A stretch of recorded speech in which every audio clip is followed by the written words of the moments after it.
Fala, meu lindo, minha linda.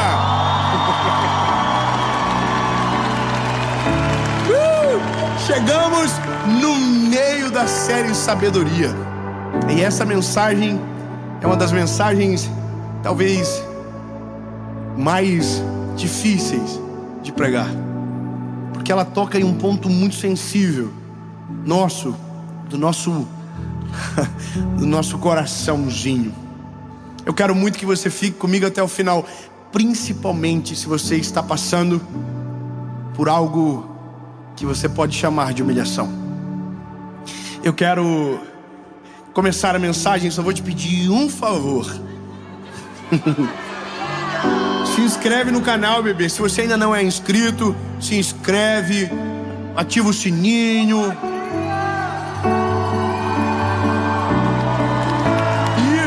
Nós estamos chegando a quase 10 milhões. Quando chegar em 10 milhões, a gente vai levar um inscrito do nosso canal para Israel, para estar com a gente lá. Então, vai que é você, irmão. Como a gente vai fazer, não sei, só Jesus, nós vamos conseguir. Nós vamos levar. E é verdade. E tá faltando um pouquinho para 10 milhões agora. Tá faltando só uns 56 mil. E curte o vídeo, o YouTube manda pra mais gente. Quando você curte, o YouTube entende, nossa, que mensagem boa, deve ser bom que esse menino tá falando. Aí manda pra mais gente assiste, mais gente é abençoada, e o nome de Jesus é glorificado e mais pessoas conhecem o nome dele. Amém? Vamos pro vídeo.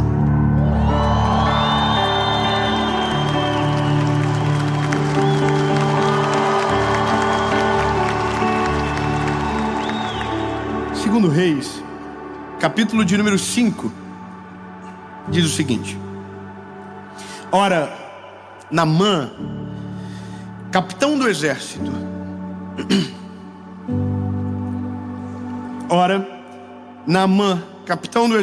do rei da Síria, era um homem notável diante do seu senhor e honorável, porque através dele o Senhor havia concedido libertação à Síria. Ele também era um homem poderoso e valente, porém leproso. Vou continuar um pouquinho mais. E os sírios haviam saído em companhia e haviam trazido cativa da terra de Israel uma criança pequena, e ela era serva da esposa de Naamã.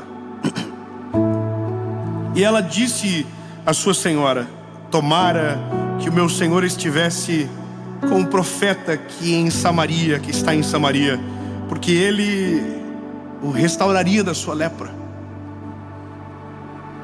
E entrou e contou ao seu senhor Naamã, dizendo assim, e disse que a criada era da terra de Israel, e que se ele fosse seria purificado da lepra. Bom, eu vou contar-lhes a história. Havia um homem que era general. Irmão, dentro de um exército, isso é o auge, o general de guerra. E ele era um general que, porventura, tinha histórias da sua valentia e de vitória. Através dele, a Síria havia sido liberta. Então, é um homem valente, um homem respeitado, veste roupa de general, é o general, mas por baixo daquela roupa tem um leproso escondido. E a lepra era uma doença letal naquela época. Era uma doença que o levaria à morte, e pior, era uma doença extremamente contagiosa. Ou seja, todo mundo que se aproximava de Naamã, sem saber o que ele tinha, de uma certa forma, corria um grande risco de contrair a sua doença. E eu imagino que essa história tem vários efeitos colaterais que não estão aqui. Porque ele era general, ele permanecia general, mas por dentro, por trás dessa roupa de general, havia um homem doente, um leproso. Só que a lepra colocava o leproso numa circunstância de muita humilhação, porque ele era retirado da cidade, Ele ficava aos arredores junto com leprosos, nos chamados leprosários, pessoas que eram afastadas das suas comunidades para ficar no lugar aonde ela iria morrer.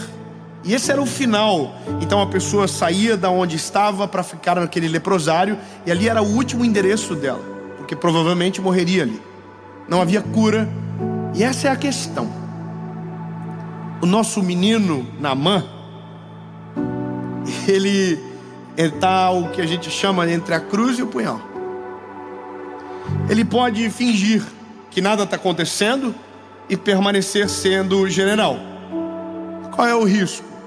Morrer e contaminar muita gente. Ou ele pode tentar uma segunda via, que é reconhecer que está doente, abrir mão do cargo de general para buscar a cura. E aqui é o dilema do Naamã. Aí Naamã tinha uma serva que havia vindo de Samaria, uma menina. E essa menina, porque era próxima, sabia da doença do seu senhor, e disse para a mulher dele, para a mulher de Naamã: olha, existe um profeta chamado... Estamos num tempo anterior. Qual era o nome do profeta?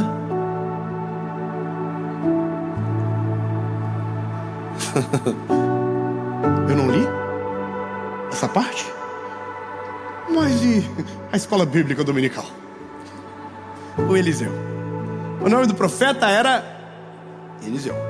Ela disse: se esse homem, Naamã, encontrar-se com o profeta, ele pode ajudá-lo a se purificar da lepra, porque sabia que Eliseu era um homem de Deus. Ok. Aí, só que o que é o problema? O Eliseu não é da Síria. O Eliseu é de Samaria. Era irrival. Israel e Síria não se bicavam, tinham históricos de guerra. Então agora, se ele quer ser curado, ele não vai ter só que abrir mão de ser o general da Síria, ele vai ter que sair para o território inimigo. Olha que loucura. Isso é o que a gente chama de downgrade total na vida. Você vai abrir mão do seu cargo e você vai descer. Você vai sair do seu lugar de conforto para um lugar hostil. E isso é humilhação. E a humilhação não começa só quando ele abre mão de ser general. É quando o general fica doente. Porque a gente pensa, meu lindo, que a gente é intocável até um dia que algo nos toca. A gente pensa que é um super-herói até um dia que descobre que não somos. Sabe, a gente tem um benefício nessa geração. A gente aprendeu a reconhecer fragilidade como a geração anterior não tinha coragem de fazer. Eu sou de um tempo, eu sou bem sincero, que as pregações que eu ouviam me faziam me sentir um lixo. E não porque a palavra era forte, mas porque o pregador era herói. Então o pregador herói faz a gente se sentir ruim, porque a gente diz: isso eu não consigo. E se eu não consigo, eu não tenho nem como tentar. Porque eu ouvia sobre oração, e quem falava dizia que orava dia e noite. E eu, como que eu consigo isso? Eu ouvia a pregação de pessoas que contavam histórias tão difíceis de viver, que eu confesso que pensava: eu não nasci para esse negócio de ser crente, não. Eu sou sincero, os pregadores não se encontravam na mensagem, eles estavam para além dela. Eram super-homens. Então quando eu comecei a pregar, a primeira coisa que eu tive que aprender a absorver era um tempo novo, aonde eu me incluo na mensagem, aonde eu digo que sofro do mesmo problema, aonde digo que sou alvo das mesmas lutas e das mesmas batalhas e frustrações.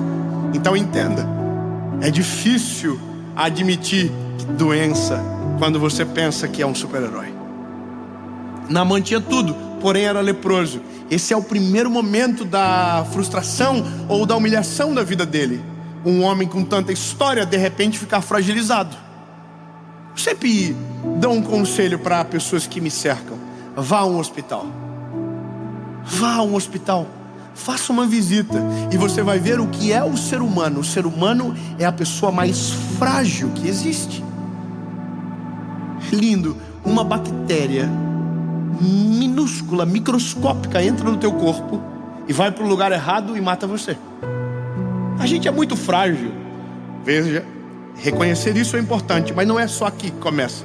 O problema é, Naamã quer ser curado, então agora ele vai ter que ir para o território inimigo. O que ele faz? Vai até o rei da Síria e diz: olha, eu tenho uma doença e eu preciso ser curado, e só tem uma forma, eu preciso ir para Israel. Será que o Senhor não poderia escrever uma carta de recomendação dizendo que eu não estou indo para guerrear, que eu não estou indo de maneira afrontosa, mas eu estou indo de maneira humilhada, porque eu quero ser curado? Uau! O rei escreveu a carta e ele chegou em Samaria. E quando ele chegou em Samaria, a Bíblia diz que ele pediu para se encontrar com o profeta. Aí foram para o profeta, disseram: olha, tem um homem muito importante vindo da Síria, um general de guerra chamado Naamã, e ele quer vê-lo. Aí o profeta diz: pois eu não quero receber dele.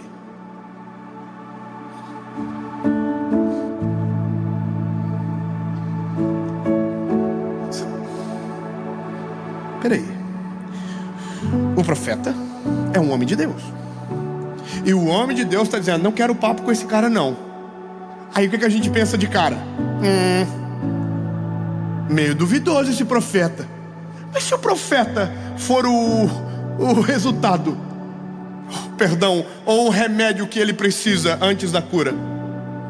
Vou ser bem claro para você: a forma mais poderosa de o ser humano salvar o homem é quando o nosso ego está ferido. A forma mais incrível e mais fácil de Deus nos acessar é quando a gente está fragilizado. Isso lindo, não tem como falar o contrário. O ser humano, quando está com dor, vira uma florzinha. Quando a gente está bem, a gente não precisa nada, não preciso de nada, não preciso de Jesus. Eu o quê? Eu sou cara, eu sou uma máquina de vencer. Aí você fica doente, você fala: Jesus, eu me tenso de morrer agora, Senhor. Irmão, todo corajoso, quando o avião bate no céu numa turbulência, fica evangélico na hora. Irmão, qualquer pessoa, o avião começou a tremer, já fica assim.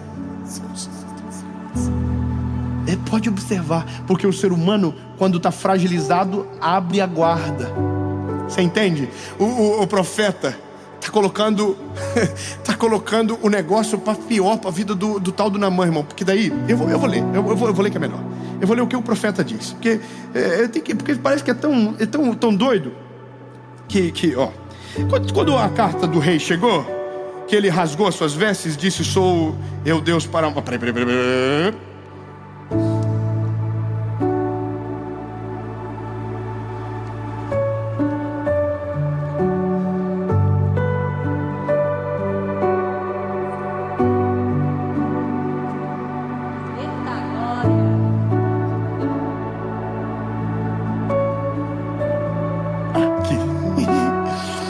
Sucedeu. Eu pulei toda a história da carta. Estava muita coisa escrita na carta. E veio oferta, veio o talento, e uma carta dizendo: olha, ele se humilhou, rasgou a veste, contando todo o processo de humilhação dele. Aí chega aqui: e sucedeu que quando Eliseu, o homem de Deus, ouviu que o rei de Israel havia rasgado as suas vestes, que ele viu ao rei dizendo: porque rasgaste as suas vestes, desde que vem até mim e saberá que existe um profeta em Israel, Naamã veio com os seus cavalos, com sua carruagem, e parou à porta da casa de Eliseu. Eliseu não recebeu. Você está na porta da casa do homem, ele vai me curar, eu vou poder. Aí, irmão, ele não deixa entrar, ele não recebe. Aí a Bíblia vai dizer: então a serva falou para Naamã o que ele teria que fazer: mergulhar 7 vezes no Rio Jordão. Qual era o problema? O rio era sujo. A parte do Jordão, aonde é a geografia de Eliseu, era suja. Se você um dia for a Israel, você vai ver, existem partes do Jordão que são potáveis, que dá para você tomar da água. Existem partes que são sujas. E outra, ele é um homem da Síria. Agora o que o profeta está dizendo é: você quer beber? Então desce no Jordão e mergulha 7 vezes. Mergulha uma vez, sai, entra. Mergulha de novo, sai, entra. E isso é humilhante. E eu poderia parar por aqui, deixar até ele sem cura, Porque às vezes na nossa vida é isso que a gente merece, sabe? A gente provoca tanto, a gente incomoda tanto nessa vida. Seja sincero, lindo, eu não sei você, mas eu tenho a consciência de que não merecia o que Jesus fez por mim. Eu tenho a noção de que não plantei o suficiente para viver o que Deus está fazendo na minha história. Eu não mereço. E isso é quando o nosso orgulho é massacrado pela misericórdia. Quando a misericórdia de Deus se aperfeiçoa em nós, o nosso orgulho é suprimido. Porque eu não posso dizer que eu sou o segredo, que eu sou a causa, que eu sou a razão. Porque tudo que vivo é a favor e misericórdia do Senhor. E é por isso que Deus permite você ser humilhado. E aqui eu começo uma crise. Não é você que quis. Oh, não, é que Deus permite. É teologia difícil, irmão, de falar, mas é verdade. Deus deixa a gente se quebrar. Deus deixa a gente passar problema, porque isso é que um bom pai faz para ver o filho amadurecer. Deixa ele viver problemas, porque senão a gente não amadurece. As humilhações da vida são especialistas em treinar o coração altivo de um homem. Os problemas que a gente enfrenta são especialistas em moer a nosso ego, em colocar a gente prostrado na presença de Jesus. Eu nem gosto muito disso, porque me parece que está tendo um ar de ameaça. Não é ameaça, é porque quanto antes a gente reconhece fragilidade, mais rápido encontramos a misericórdia. Quanto antes encontramos a resposta da nossa alma em dizer que não somos nada sem o Senhor, antes somos alcançados pelo favor dele. Qual é o problema? A gente é muito difícil de reconhecer.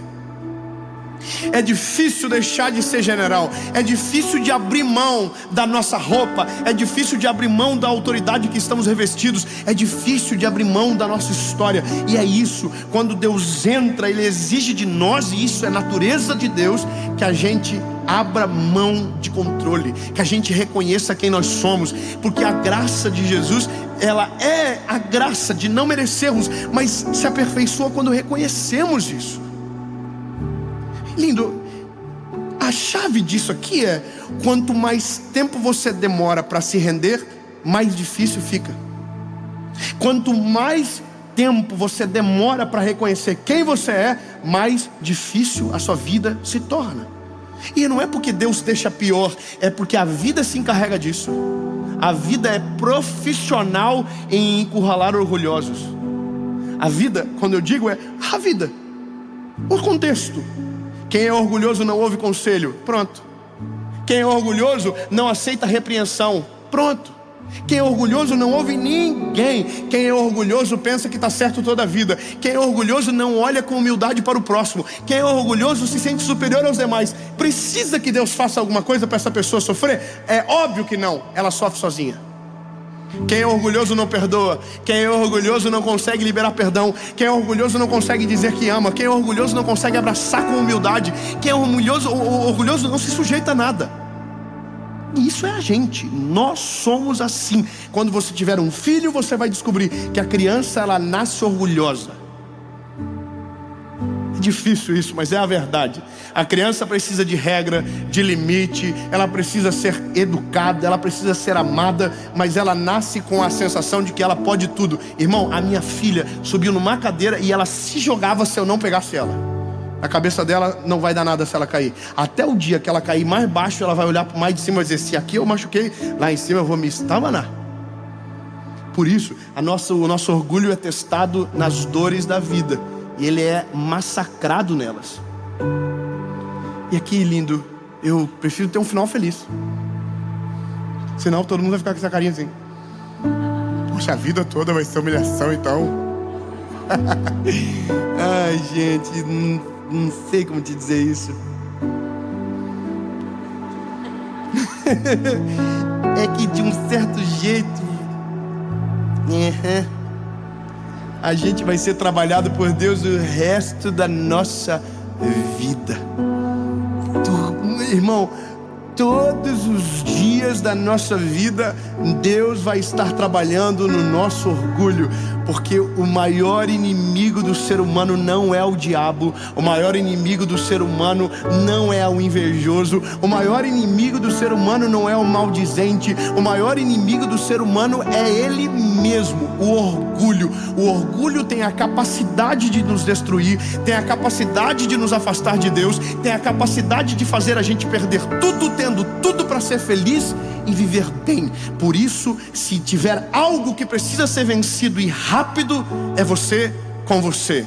Matar o orgulho, tirar o orgulho da história, ser humilde, reconhecer o quanto precisa, porque é dessa maneira que Deus age. Naamã só entrou no caminho da cura quando abriu mão da roupa de general. Quando ele sai de lá, ele já está sendo curado e não está vendo. Ele já está vivendo um milagre e ainda não soube. Então quando ele chega na casa do profeta, ele já está vivendo um milagre e ainda não sabe. Só que a Bíblia diz que quando ele entra no Jordão e quando ele sai pela 7ª vez, ele está completamente curado. Você pode dar uma glória a Deus, porque tira um pouco o peso agora. Ele está completamente curado. Aleluia!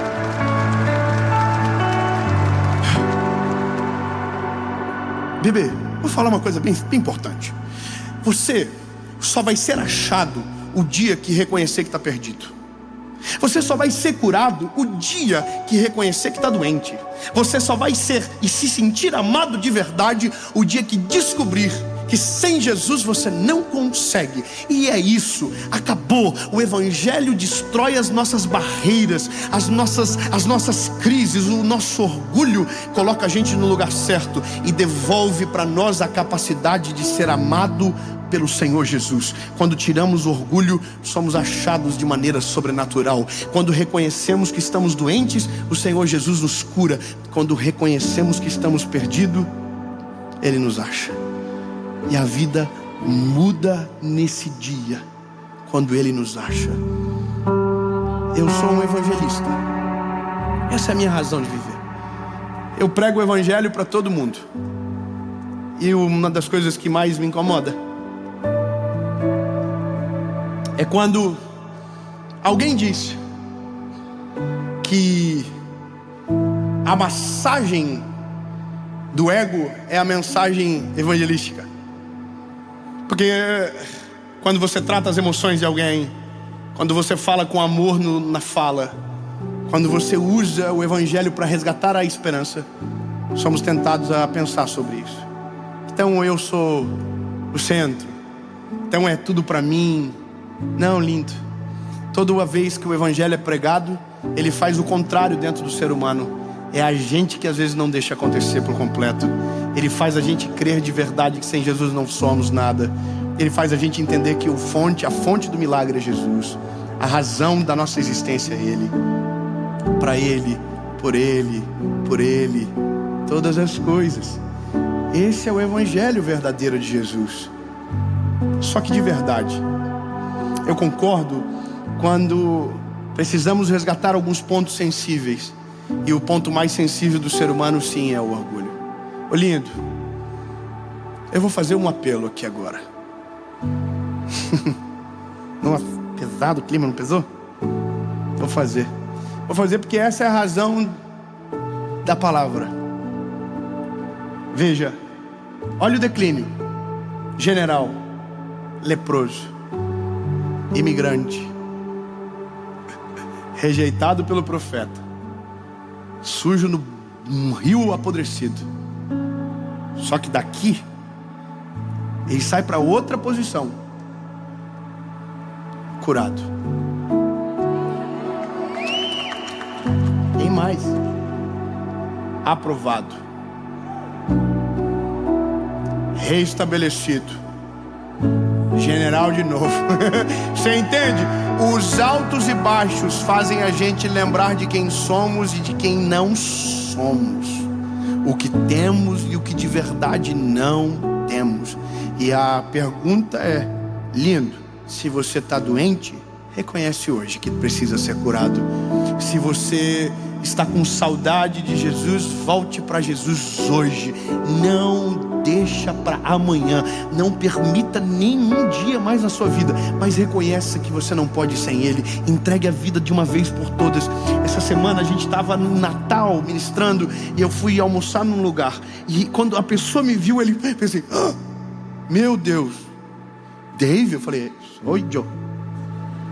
Ele falou, faz 6 meses que eu estou afastado de Jesus. Eu falei, é verdade? Que coisa, hein? Que eu ia almoçar, né? Fui até ali para comer só, não estava combinado nada, não. Aí, irmão, eu pedi a comida e ele saiu. E eu comi remoendo o que ele tinha dito. Eu não consegui mais voltar. Eu estou afastado. Ele fez o primeiro passo do Naamã. Ele saiu da função de garçom. Ele veio até mim e ele disse, eu estou afastado. Aí, irmão, eu sou o profeta Eliseu na hora. Vontade de mandar ele embora. Eu queria só comer. Só que aí que tá, eu fiquei engasgado. Aí, irmão, terminamos de comer, pagamos a conta. Aí ele veio para dar tchau. Eu falei, pode tirar uma foto? Claro que pode. Aí tirar uma foto. Aí quando ele estava saindo, eu falei, vem cá, bebê. Ele, pois não, joelho aí. Porque, irmão, ele não estava servindo, ele estava pedindo socorro. Quando ele diz, eu estou afastado, ele está dizendo, eu quero voltar e não sei como.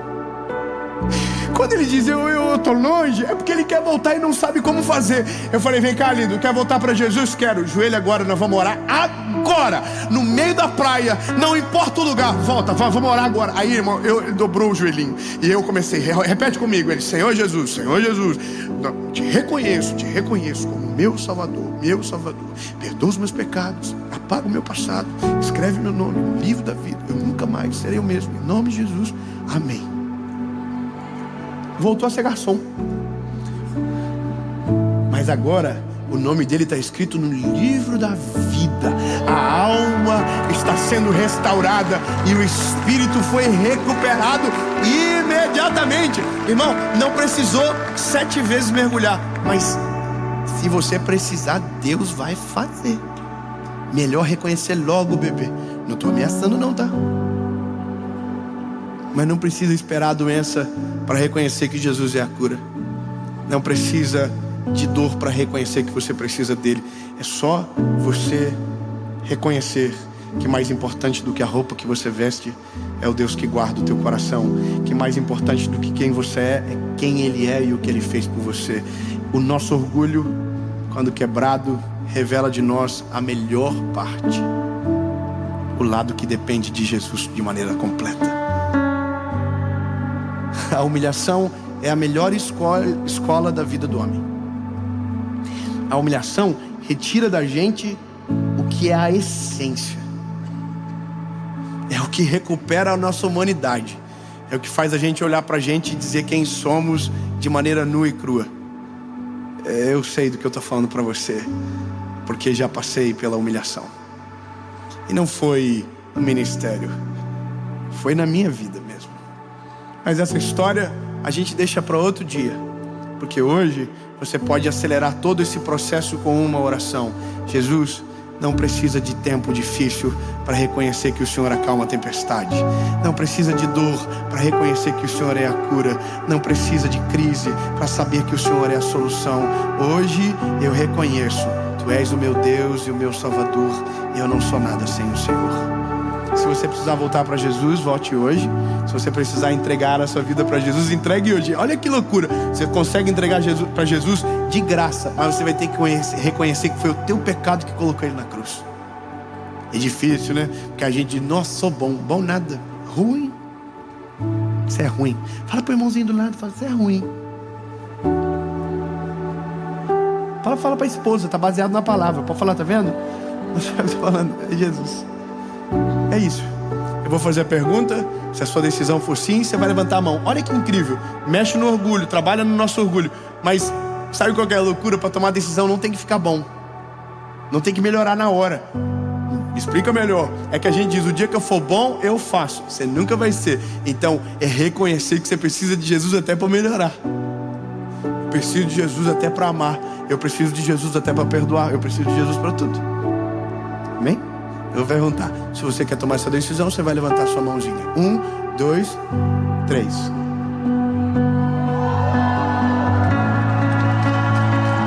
Não, muita gente.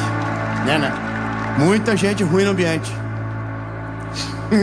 Não, alguém entendeu errado. Alguém entendeu Black Friday. Não, irmão. Eu estou convidando você para morrer. O evangelho é não vivo mais eu. Cristo vive em mim. As coisas velhas se passaram e eis que tudo se fez novo.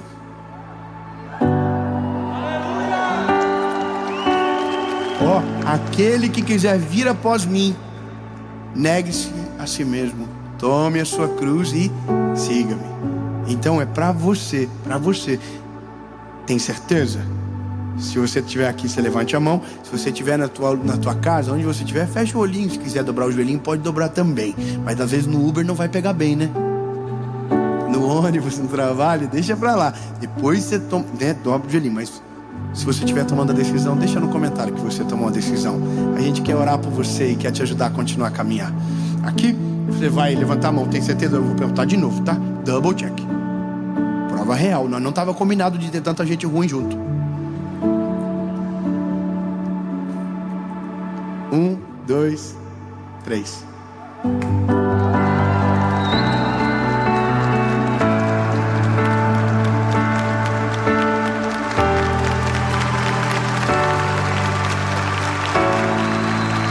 Fique de pé, por favor.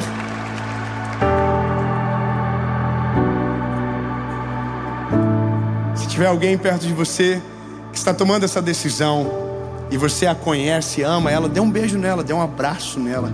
Fala para ela, essa é a melhor decisão da sua vida.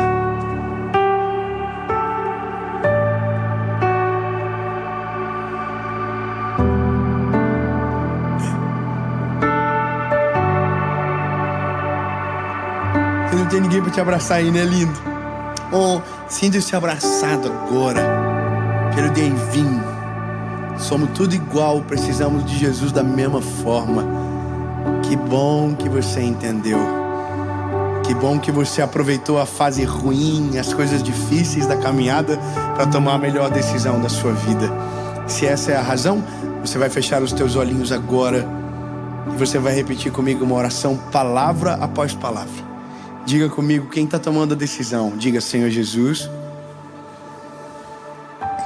eu reconheço que sou ruim, frágil e pecador. Perdoa os meus pecados, apaga o meu passado, escreve meu nome no livro da vida. Eu nunca mais serei o mesmo. A partir de hoje, eu sou propriedade única e exclusiva sua. Em nome de Jesus.